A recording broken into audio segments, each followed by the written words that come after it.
नमस्कार. तुझे अनंत देव्हारे या मालिकेमध्ये या मथळ्याखाली म्हणजे आपण पुढची एक छान छोटीशी अनुभूती ऐकणार आहोत. नाव आहे पुणेरी पगडी. 1913 सालची गोष्ट आहे माझ्या मते. 14 सालची. मी नागपूरला गेले होते आणि तिथे माझ्या भाच्याची मुंज होती म्हणून काय जो आहे की गेले मी. तिथे गेल्यानंतर माझ्या मनात एक विचार आला की तो बटू छान होता छोटासा आणि त्याच्या आधी एक आमच्या पुण्यातल्या नात्यात मुंज झाली ती.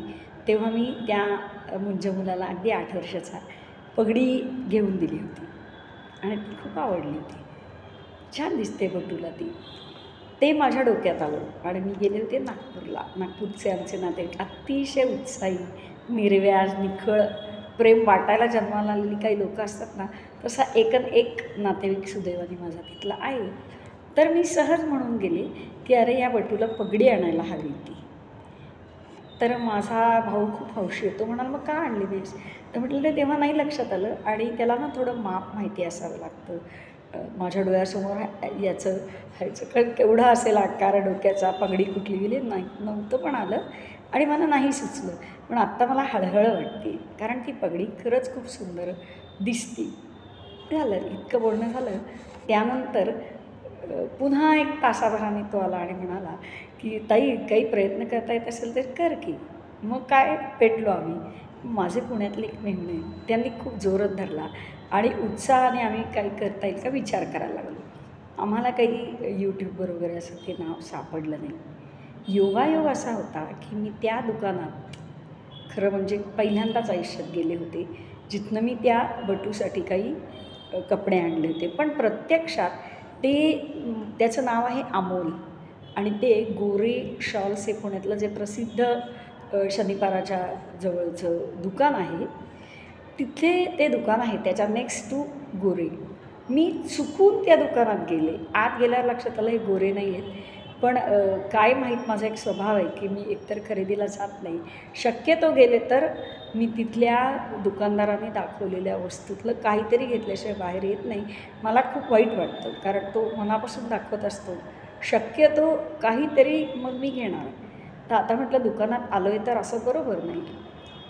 पण त्यांनी खूप चांगलं दाखवलं, मला पसंत पडलं, मी घेतलं पण होतं.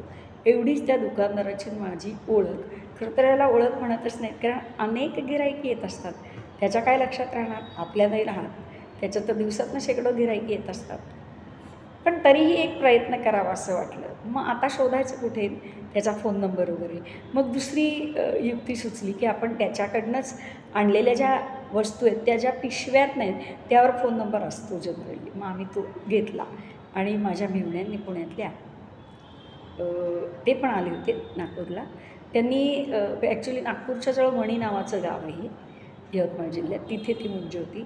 त्यांनी त्या फोन नंबरवर फोन केला आणि ते म्हणाले की एक 4-5 दिवसापूर्वी आमच्या एक भगिनी आल्या होत्या आणि त्यांनी तुमच्याकडनं असं असं सामान घेतलं. मी म्हटलं मला द्या, मीच बोलते.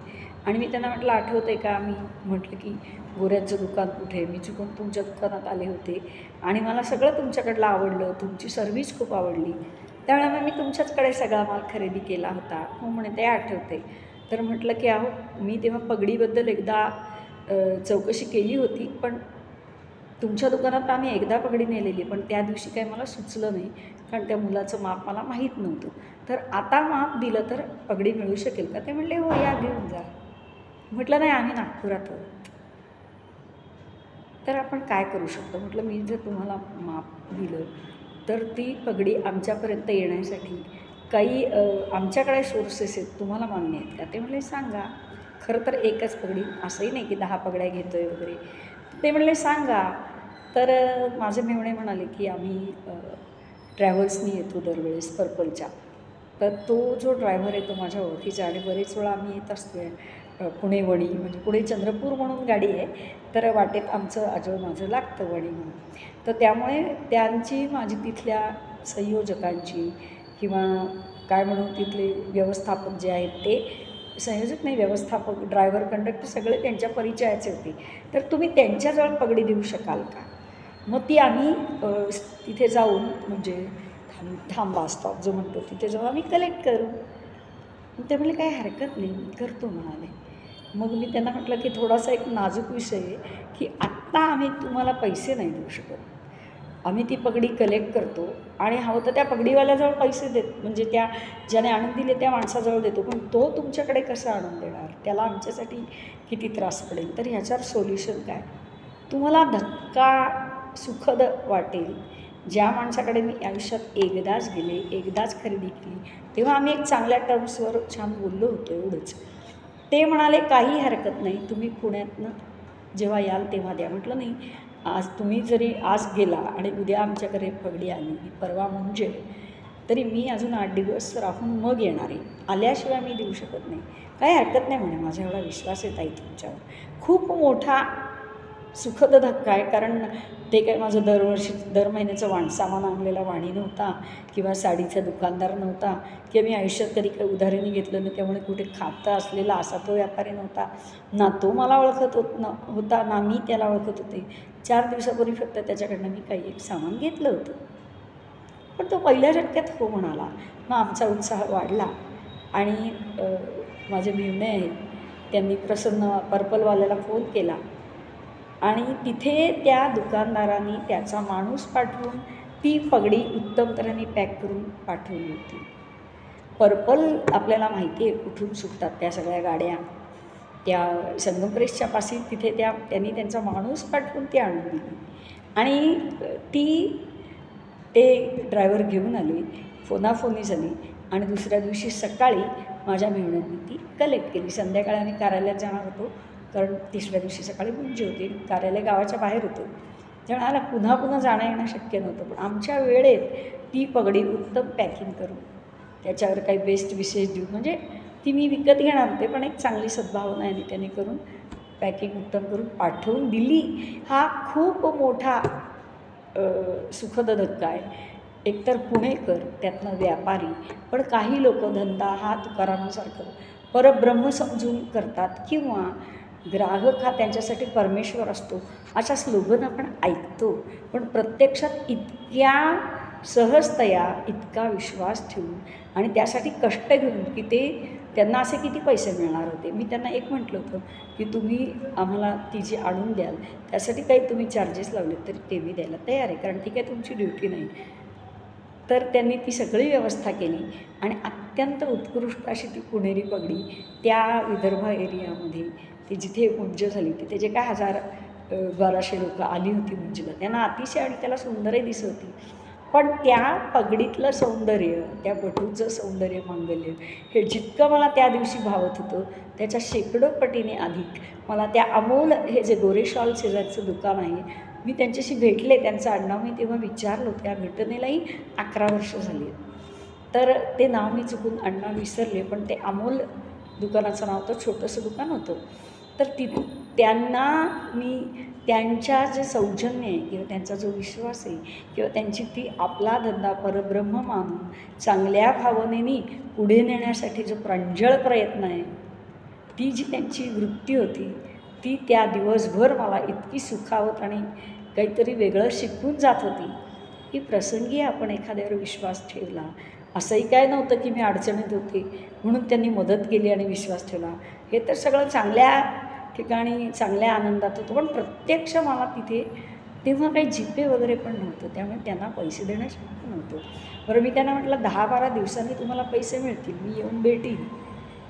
नंतर मी भेटायला गेल्यावर त्यांना म्हटलं की तुमचे खूप उपकार आहेत आणि मी कधीही तुमचं ऋण विसरणार नाही आणि मला खूप हा सुखद धक्का आहे. असू दे म्हणे ताई, कधी माणसांच्याकडे बघूनही लक्षात येतं की ते खोटं बोलणार नाहीत, पण तरीही व्यवसायाच्या दृष्टीने खूप असं नाही की 100 पगड्या मी घेतल्या, तर एक सिंगल पगडी होती, ती पोस्ती करून द्यायची होती. हे सुद्धा म्हटलं तुम्ही केलं तर तुम्ही त्यासाठी काय रिक्षा चार्जेस असतील ते लावा आणि मला द्या, मला माझी काहीच हरकत नाही.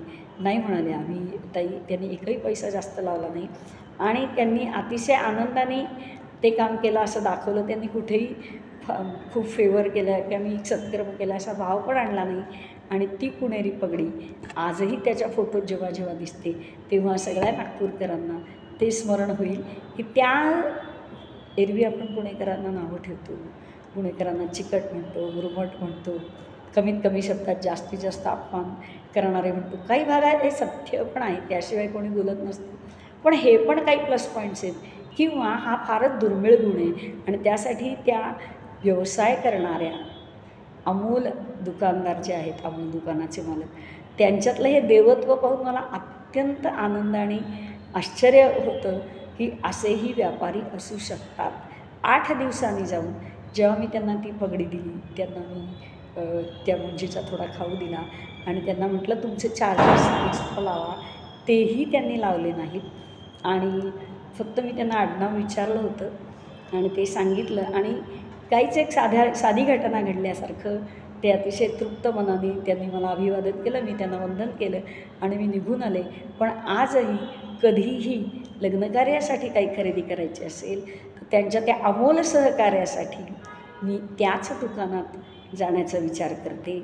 इतकं अमोल किंवा अनमोल असं त्यांचं कार्य आहे. आणि या वाणिज्य व्यवसायात असेही लोक असतात की एका आठवणीत परत कधीही मागे पुढे आगामीच्या माहीत नसलेल्या व्यक्तीला विश्वास ठेवून परगावी स्वतःहून सहकार्य करून आपला माल पोचेल, तो सुद्धा घाऊक नाही, किरकोळ, तरीसुद्धा सद्भावनेने एका बरं ते देवकार्य नव्हतं की देवासाठी पाठवलं, एका बटूसाठी एवढं त्यांनी केलं.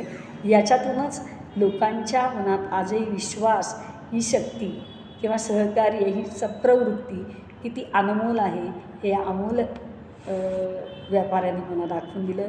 त्यांच्यातल्या देवत्वाला पुन्हा एकदा ही भावकुसुमांजली वाहते. धन्यवाद.